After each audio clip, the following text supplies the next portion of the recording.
It was an appropriate venue for Law Week, the Supreme Court building, courtroom number 1.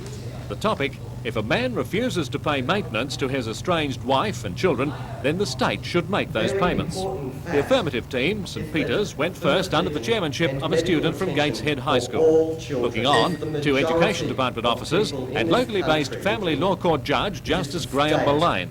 It was His Honour Mr Justice Mullane who presented the winner's trophy to, as it turned out, the team arguing in the negative Muswellbrook High School. The competition, which took 6 weeks in all, was organised by the Education Department in conjunction with the Law Association. The whole argument that the negative proposes is...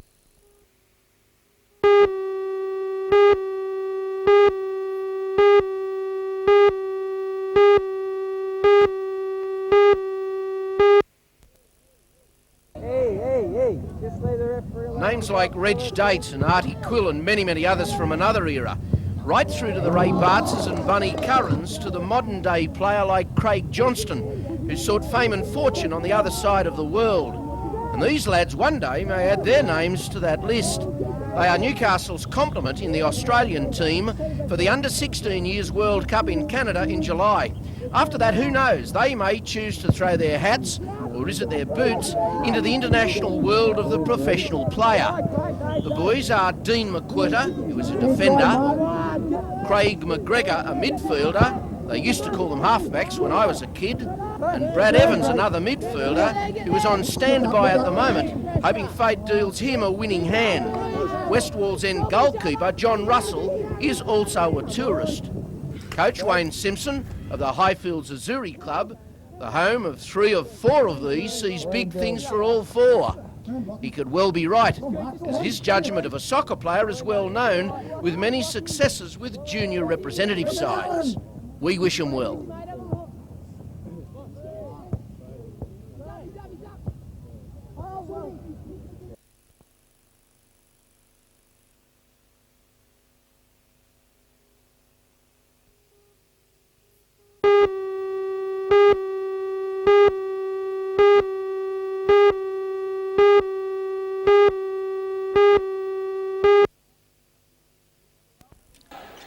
The Falcons made their winning move in this the 3rd quarter, as did their victors east side Melbourne last week. Some liken this 4-quarter game to a big golf tournament where the 3rd round often shows up the winner. The Falcons started well enough, but trailed 24-26 at the first break after shooting fairly poorly and looking slack on defence. They fell further behind in the 2nd quarter and looked to be on the road followed last week. But whatever coach Steve Johansson said at half-time worked wonders, as they came out bright-eyed and set on a comeback. And comeback they did, outscoring their well-prepared opponent and showing much more purpose and grit in defence. They stemmed the seemingly rampant big man Ollie Johnson, who had dominated before the break. Wayne McDaniel, as usual, and Jerry Everett were the stars, but the man who caught the eye for the home team was rookie Brian Dick, who looks set to play a big part in the year. Next week it's the Hobart Devils, and after last night it will be well worthwhile being there.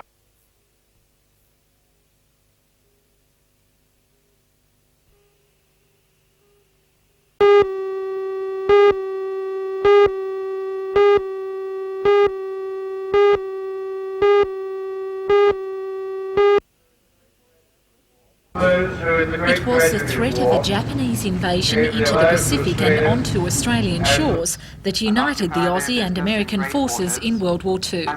45 years ago, aircraft and battleship losses were heavy on both sides, and it was the Allied crew members who bravely fought side by side that were remembered at Civic Park today. Helping to take part in the commemorative service were the cadets and officers of the naval vessel Tobruk, joined by the crew of HMAS Advance. Both vessels are now visiting Newcastle waters. Placing wreaths below the War Memorial was the Australian American Association's President Peter Murray, accompanied by official guest of the day, representing the American government, Lieutenant Randy Causey. Assisted by the Federal Minister Peter Morris was the Lord Mayor John McNaughton. The Battle of the Coral Sea was known as the turning point in the Pacific War. For the first time in history, opposing forces of ships were far beyond sight and range of each other, and most of the attacks were made by air. Throughout this week, comrades will remember those men lost, who gave their lives for their country and its future. President of the Gallipoli Legion.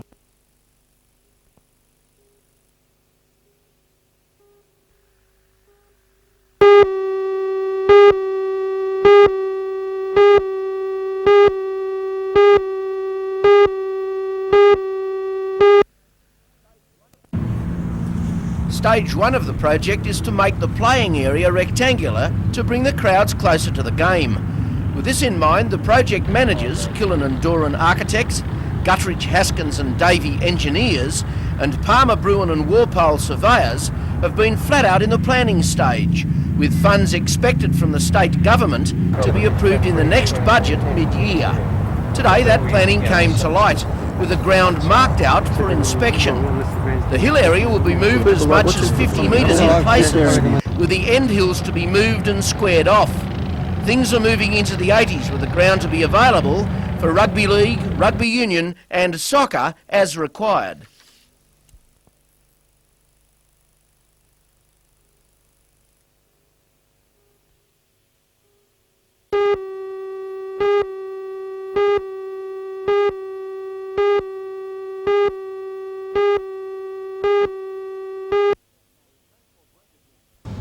The Transport Workers Union officials thought long and hard about the likely environmental effects of Tomago aluminium dumping wastes near 12 Mile Creek in Swan Bay.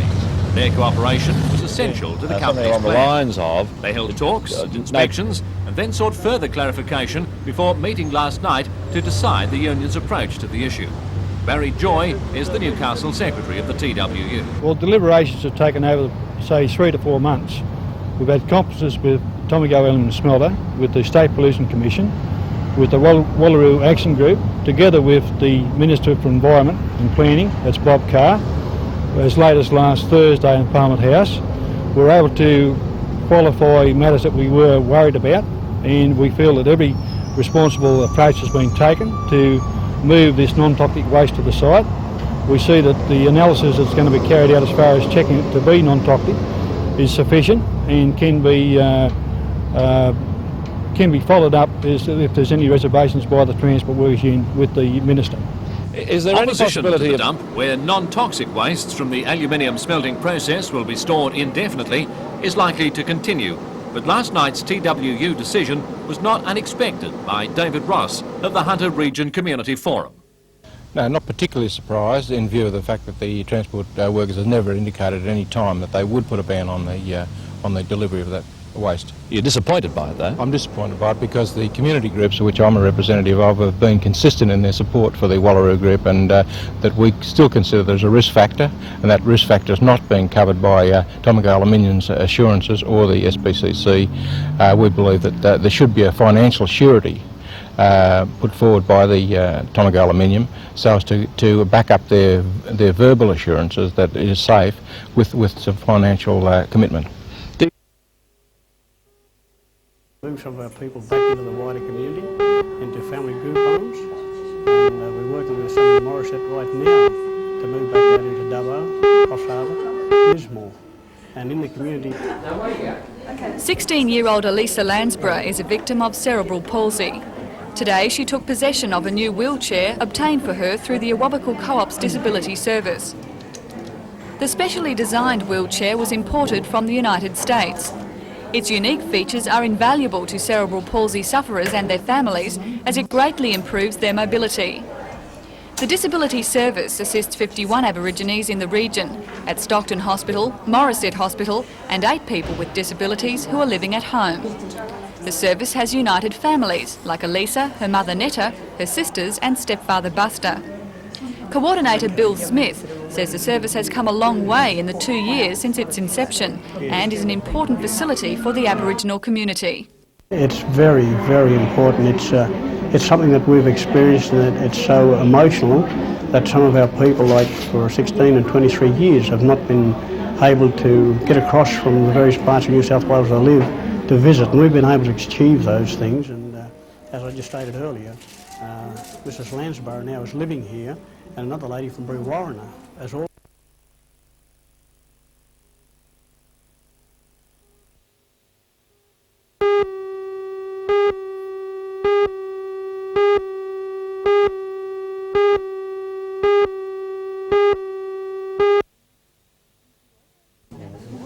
You could almost describe the game as a cousin of Monopoly, but with all the attention centred around Newcastle, this playing board is known as Novopoly.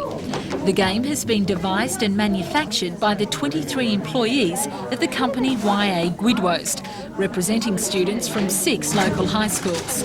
Under the sponsorship of BHP, the Young Achiever Group hope to make their mark in the world of big business by selling at least 200 Novopoly sets. The game comes complete with its own community chest and chance cards and, of course, Novopoly money. Featuring the prominent landmarks of the region, the company has also modified the rules. With copyright, we had to change it a bit, and we changed it a lot. We've changed all aspects of the game. We don't have houses and hotels, we have branches and warehouses, as we've got businesses instead of streets, and we've got all Newcastle orientated stations.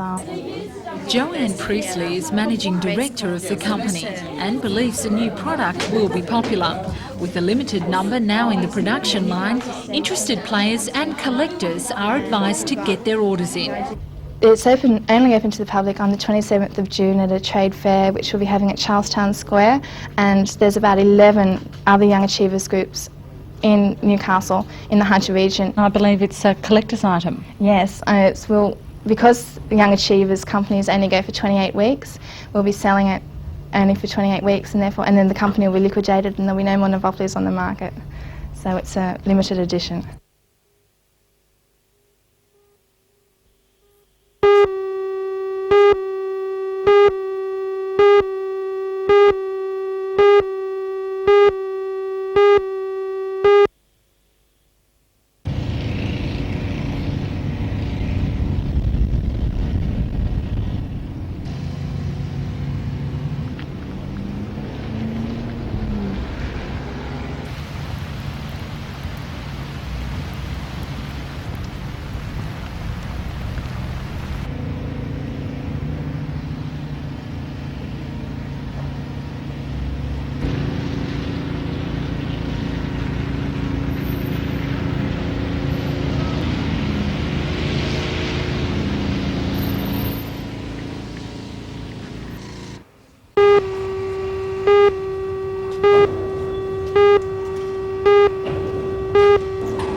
Tubemaker's Newcastle Supply Centre is one of Australia's largest suppliers of steel sections. But today it was not the company's supply record, but its health and safety record which was under the spotlight. It was awarded a 4-star rating by the National Safety Council for health and safety. According to the Safety Council, the award is particularly outstanding because last year Tubemaker's Supply Centre would not even have managed to get 1 star. After implementing the council's system, they were able to reduce the number of days lost through serious accidents from 243 last year to 11 this year. How does a company go about improving their health and safety? Right, the key thing is that we have a proven system. It's a worldwide proven system. And it's been going for over 10 years worldwide. So they have that to work by as guidelines. And the next key thing is to get employee involvement. And it's a motivational system to get that employee involvement. So what, you come into a place like here and tell them how to go about it, is that right? That's right.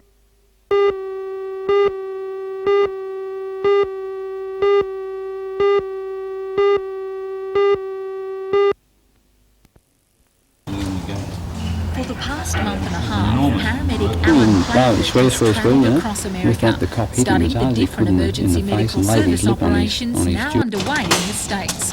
He was back on paramedic duties in the Newcastle region today, where he also takes up his role as public relations officer for the ambulance service. After being the only paramedic selected in the state to take part in the International Med Exchange program, Alan has returned to Australia, bringing with him new ideas, which he believes can only improve the efficiency of our emergency medical service. Specifically, my brief, if you like, was to go to the United States and bring back some of the innovations that are currently being implemented in paramedical services there. Well, what are some of those innovations? Well, they were many and varied, but I think things that we can capitalise on straight away, perhaps their cervical immobilisation devices that they're using at road accident scenes. Here in Australia, we're using a collar that's been shown to immobilise someone's neck in a road accident to some 15% of its usefulness. In Pittsburgh at the moment, Professor Ron Stewart has developed a collar there that is immobilising cervical spines to some 75% immobility. So there's something we can copy straight off the bat.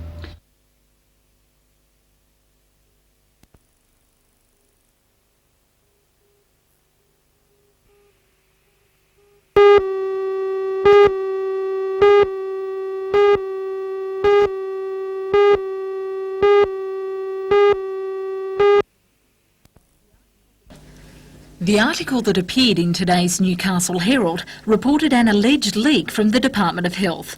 It claimed the house owned by Youth and Community Services at 2 Conrad Close, Charlestown, had been offered by YACS to accommodate psychiatric hospital patients. The claim could not be confirmed today by Sydney's head office of Youth and Community Services. The house on the corner of Conrad Close made media headlines 2 years ago, when it was to become a home for juvenile offenders. The scheme met with loud opposition from the local action group. It was then decided to use the home for young state wards. With more opposition, that idea was also scrapped and substituted Youth and Community Services office in Sydney later this week will be another outlet for both sides of the dispute to voice their opinion. The Minister John Aquilina would stand by his decision, announced in Parliament last week, stating that all Youth and Community Services unused excess properties will either be utilised in a period of 2 weeks or be put on the market for auction, a decision which has pleased the local resident action group. We've waited for 2 years to finally reach this point, and we're confident that the house won't be utilised by the government if we've got anything to do with it, and it will be sold, it will be put up for auction next. According to Youth and Community Services, the future of 2 Conrad Close and other houses owned by the department in the region will be finally decided by the end of next week. If the premises aren't utilised by next Tuesday, they'll all go on the market under the auctioneer's hammer.